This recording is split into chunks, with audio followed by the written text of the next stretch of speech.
Apartheid tore South Africa apart. Some say the white oppressors are now the persecuted. White farms are being robbed and farmers murdered. Not only do they kill, but the way they kill. They torture you.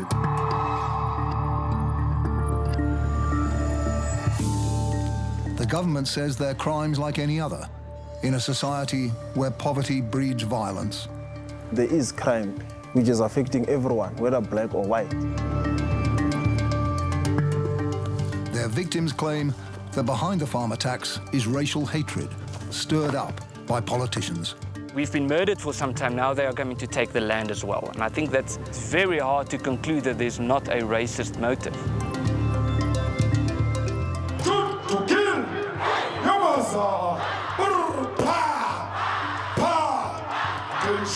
This is hate. This is political hate. You must say enough is enough. We are taking the future into our own hands.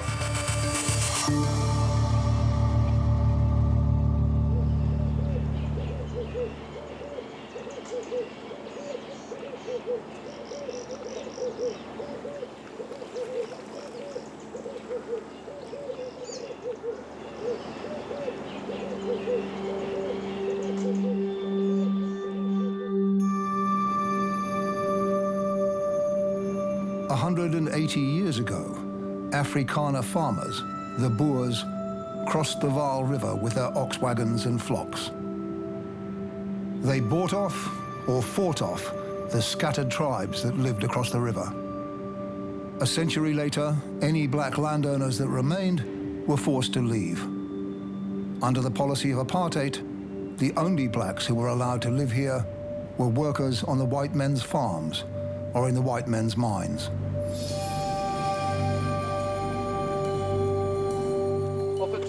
Keep those weapons on the target. Keep your triangles, gentlemen. Now it's the Boers who are feeling under siege. Keep your barrel on the target. I want as many barrels pointing at windows as possible. When a farm attack's reported, armed civilians often arrive long before police. Clear. Windows left. Everyone ready? I haven't heard anybody shout if there's somebody in that house. Have we got a victim there? The guns aren't loaded, but this training exercise is deadly serious. Move, yeah. There might be survivors in the house in desperate need of help, but the criminals might still be in there too. Ready? Reach.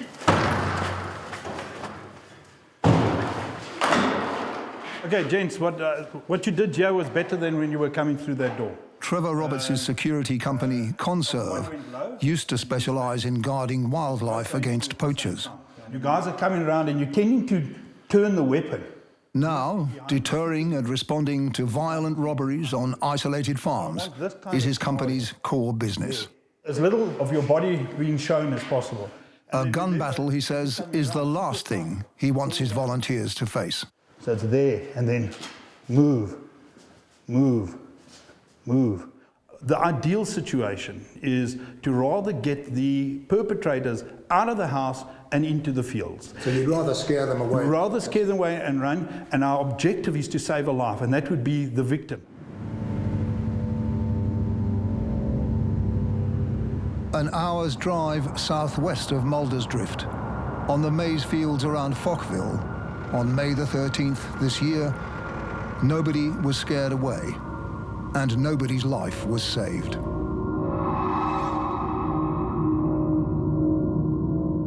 "78-year-old Fani Engelbrecht didn't have time to call for help. When Fani and his wife Colleen didn't show up for Mother's Day lunch, his son Johan strolled 300 meters up the track to his parents' house to investigate. When I came here, my dad's vehicle was standing here, like he was already back from church, nothing unusual. And I went into the house. As I entered into the wall here, there was a lot of blood lying on the floor here. And I immediately realized that something is wrong. This is the door they actually broke down to get to a study. And I found them lying there, tied together, next to each other. Right here, tied together? Yeah, they were tied. My dad was lying on his back. My mother was lying face down, hands tied behind her back.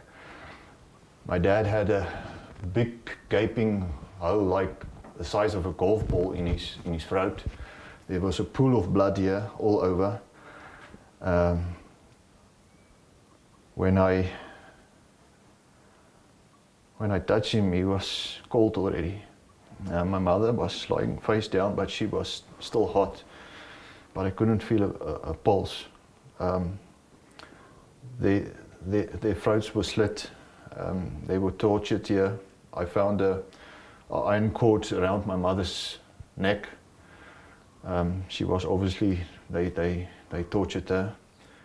And yeah. Why do you think they would have done that? I think they wanted the keys for the safes. They wanted the keys for the vehicles, you know, and they tortured them to get that information out of them. And then they killed them anyway? And then they killed them, yeah, when they're done. My dad always said, it's not if, it's when. Did he? Yeah, he knew it's coming. We all know it's coming. It's just a question of when. When Johan called his wife Sue to tell her the grim news, she could barely speak to their daughter Tessa. My ma het nie woorde gehad nie, want ek het haar gevra, "Mama, wat gaan aan? Sê my wat gaan aan," want sy het so geruk toe my pa haar bel dat sy nie kon praat nie. En al wat sy kon uitkry is oupa, ouma vermoor. En ek het in mekaar ingesak, ek het gehuil en ek het nie geweet wat om te doen nie. Ek was baie naby aan hulle en hulle was albei wonderlike, sagte mense, kinders van die Here. Aren't you frightened to live here? Ek weet nie, as ek kamer toe gaan dit my laaste dag wees nie. Ek weet nie of ek ook weer gaan opstaan nie. En hierdie drade gaan nou seker hier inkom. Belatedly, with the help of his neighbour, Johan Engelbrecht is installing electrified security fences around his farmhouse, mainly to assuage the fears of his wife and daughter. I'm doing it because it might make them feel safer. But I know for sure that if they want you, they will get you outside. You can build a prison around your house, but at some point you have to leave that prison and go out and farm. And that's where they get you. In Australia, a double murder on a farm would be headline news for days. Not in South Africa. It's just too common an event. My one neighbor, Hannes Kitching, and his wife, they were murdered about 6 months ago. Then there's Miss Simpson, Nikki Simpson. She was tortured, drilled through her knees and feet. Then there's Piet Higu, also a neighbor not far from here. He was shot. Karel Hall was shot. So in the last 10, 20 years in this area, I can name 20, 30 attacks, murders on farmers.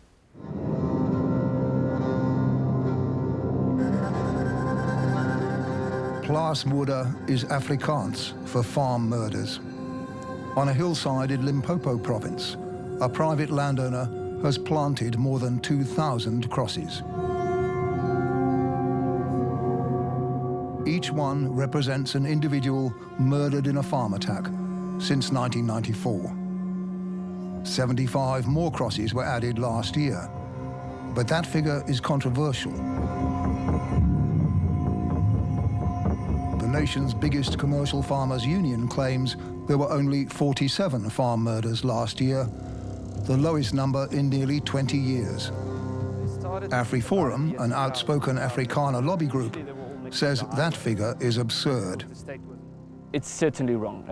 During the calendar year of 2017, there's been 84 farm murders that we could verify. And when we say we could verify, we mean we have a list and we have the names of the people actually who've been murdered. So to say that there's only been 47 is, I don't know if it's malicious or if it's negligence or if there's a problem with the process in collecting the data. There could be a variety of reasons why the number is wrong.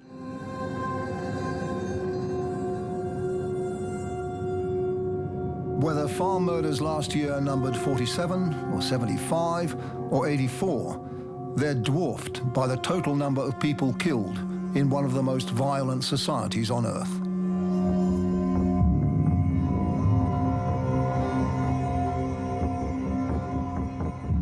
This place, perhaps deliberately, reminds a visitor of a war cemetery. And like all such places, it's moving. Each one of these crosses represents somebody's father or mother, somebody's son or daughter whose life was brutally cut short. And yet these 2,000 crosses represent white farmers and their families murdered since 1994. If you planted a cross for every South African, black or white, who's been murdered just last year, the crosses would stretch beyond the horizon, nearly 20,000 of them, and most of them have no memorial.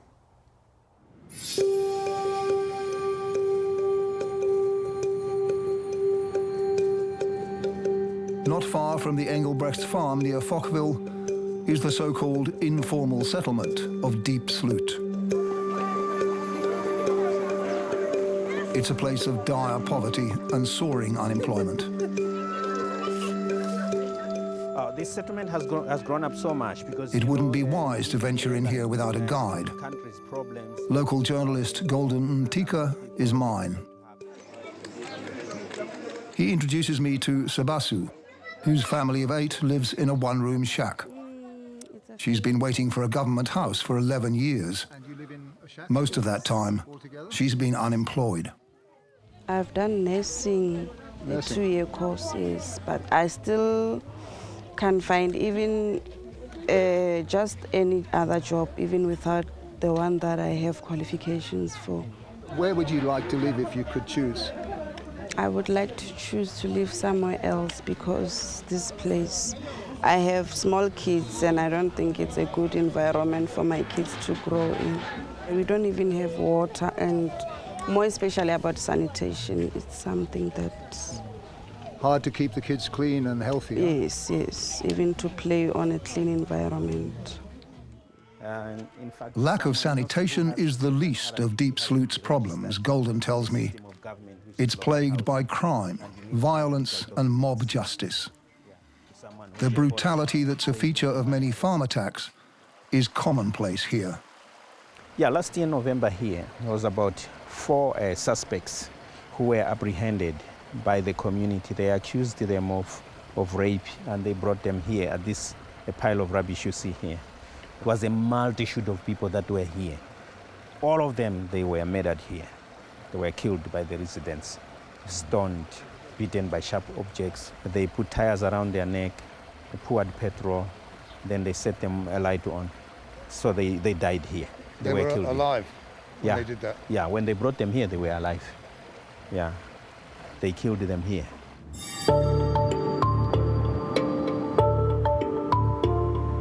It's not just in the settlements and the countryside that crime is rising. In South Africa's great cities, Johannesburg, Cape Town, Durban and Pretoria, there's a crime wave too. Armed robberies of security vans, home invasions, street muggings.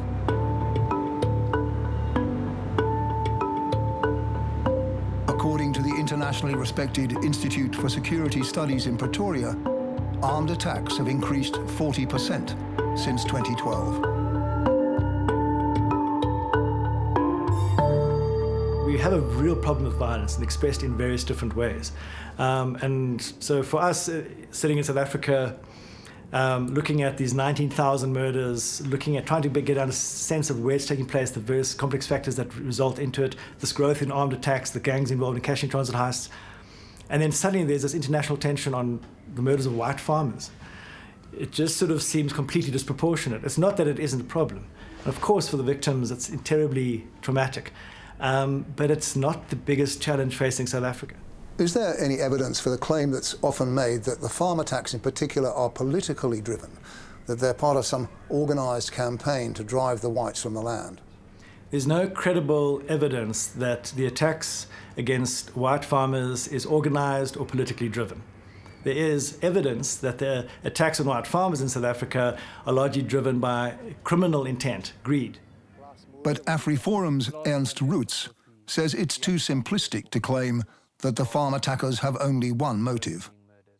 Certainly robbery plays a role and the intention to steal plays a role, but certainly there's enough evidence that racism plays a big role and there's enough evidence that political influences play a big role. There are reported cases where the murderers themselves have said that they were influenced by politics in the committing of these crimes. And secondly, even more concerning than that, is the political climate in South Africa. That climate is heating up, the white farmers say. And one cause is the rise of a new political party, the Economic Freedom Fighters, or EFF.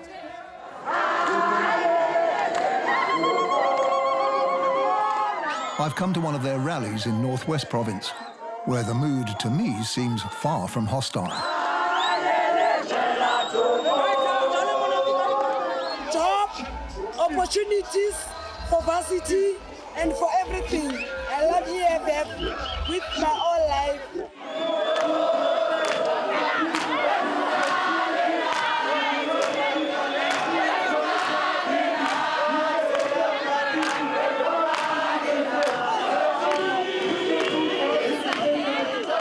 The red berets and T-shirts are a clear enough statement. This is an old-fashioned communist party. Its policy is to nationalize all land in South Africa and redistribute it to the poor and needy.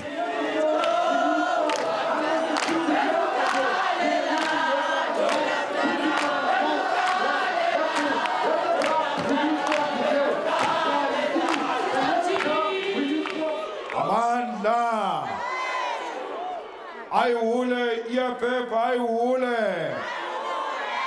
The EFF's self-styled commander-in-chief is Julius Malema, a former leader of the ruling African National Congress's Youth League. We are not going to accept that the poor of the poor must be excluded from education because they do not have money. Expelled from the ANC in 2012, he started his own rival party and promises the world to his followers. Education is a right. All of us must have access to education.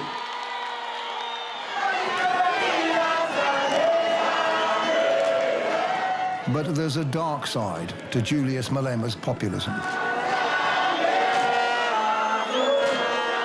He sets race against race with a recklessness that shocks the political establishment. At this rally, he takes aim at the Indian middle class. Majority of Indians hate Africans. Majority of Indians are racist. But his favorite target is the white landowner. He urges his followers to take back what was stolen from them. The white minority which took our land by force. You must say enough is enough. We are taking the future into our own hands. At the end of almost every speech, he sings an old ANC war song, Kill the Boer, although that particular phrase has been banned as hate speech. Shoot to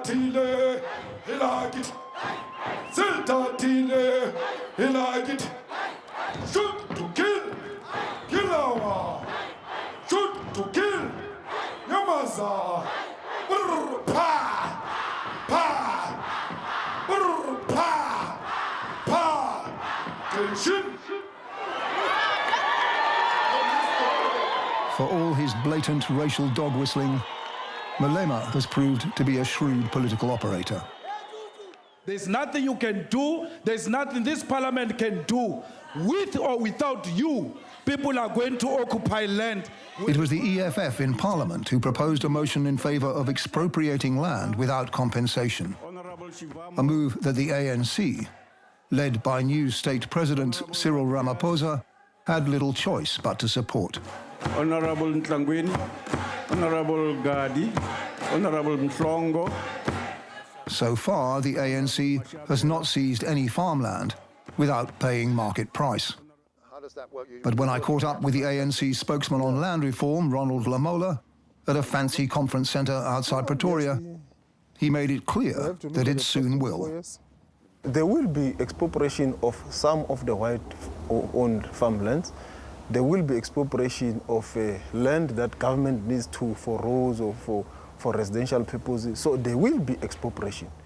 We've talked to white farmers who say we are being attacked and not sufficiently protected by the government, and now our land is under threat as well. What they want to do is get rid of us. What's your response to that? It's not true. There's no such a thing. There is no crime targeted to white people in South Africa. It's a crime that is happening in the farms, it's happening everywhere, and government is doing its best to resolve the crime problem. With regard to the land question, there is no way we can avoid it. We have to address the land question.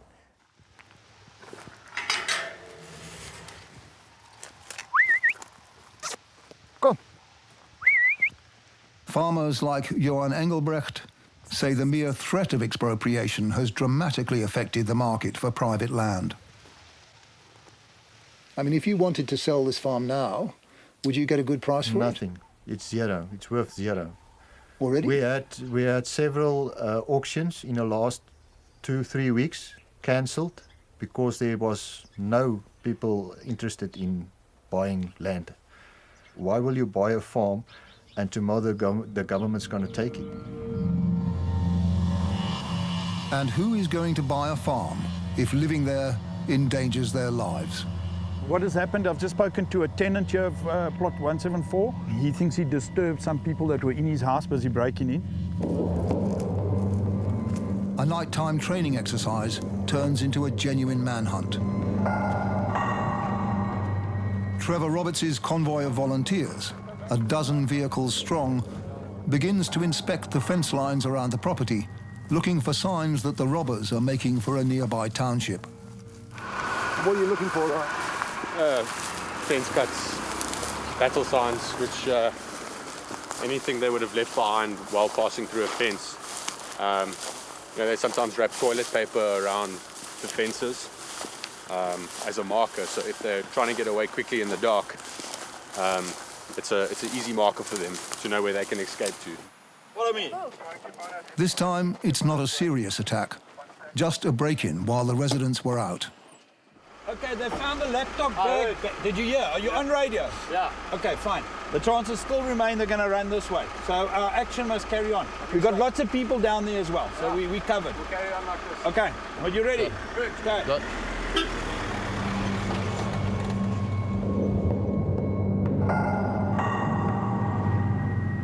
But the threat to farmers' lives is as great as ever. In the brief time we spent in South Africa, 7 people were murdered in farm attacks. The argument about what motivates these crimes goes on. My personal opinion about this is that these farm attacks are partially motivated by money, greed, and partially about politics. And, the situation in our country. Not only do they kill, but the way they kill. They torture you, they hurt you, and this is hate. This is political hate. Yeah, there has been a lot of those tensions happening. It's a view that's echoed unexpectedly by my guide through the alleyways of Deep Sloot, Golden Mtika. He says he knows several gang members who've taken part in farm attacks. Most often those crimes, they don't just end up being clean crimes. They end up killing the person as well. Why? So, sometimes through resistance, that the farmer doesn't want to give them what they want. Even if he has or he doesn't have, they would use force on him and they end up killing the person. You see, and some of them, they have that past ideology of saying, no, the farmers took our land for free, and when they go there, they take out the anger on them. So you think there is a racial... There is that racial element in it as well. It's a thing of the past that was there, and is still continuing in a form of robberies. Yeah, but it is there. It's there.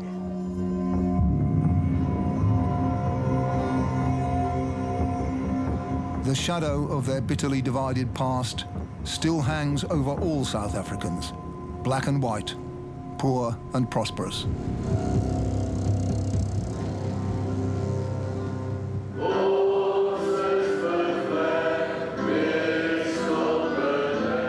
An hour's drive away from Deep Sloot, the burghers of Fockville gather each Sunday to pray for forgiveness and survival.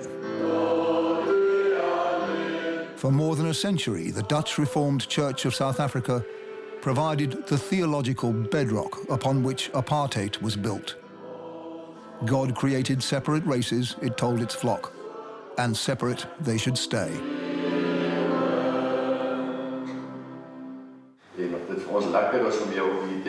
Its ministers no longer preach that message, but there are no black faces here.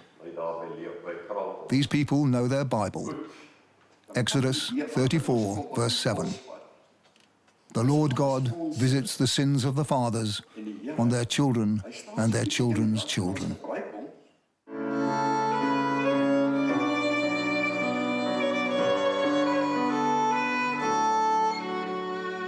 Many younger Afrikaners have already left the church, and the country too. If she has her way, Tessa Engelbrecht, devout believer though she is, will follow soon, perhaps to Australia. Yes, I would like that. Dan kan ek vir my ma en pa gaan plek maak, voorberei as hulle dalk eendag sal besluit om oor te gaan na Australië toe. Dan weet ek ook daar is plek vir hulle. Maar ek sal as ek die kans kry sonder om 2 keer te dink, sal ek gaan.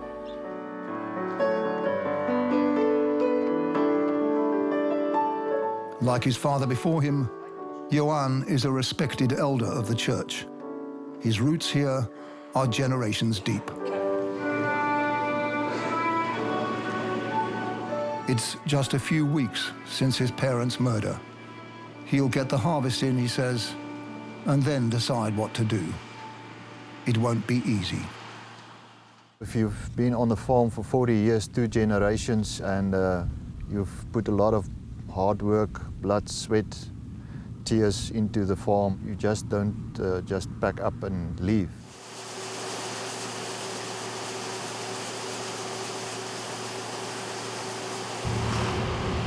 What would make you stay or what would make you move? How are you going to make that decision? Well, it all depends on the government. If President Ramaphosa is willing to step up and address the situation in our country, the crime and the corruption, I'll more than be willing to stay. But at this point, everything is just going south. So, if it goes on like that? What future are there for my children? There's no future here. Breng mij terug naar jouw Transvaal, daar waar mijn Sari woont. Daar onder een dimmel is bij de groendoornboom, daar woont mijn Sari Mare. Daar onder een dimmel is bij de groendoornboom, daar woont mijn Sari Mare.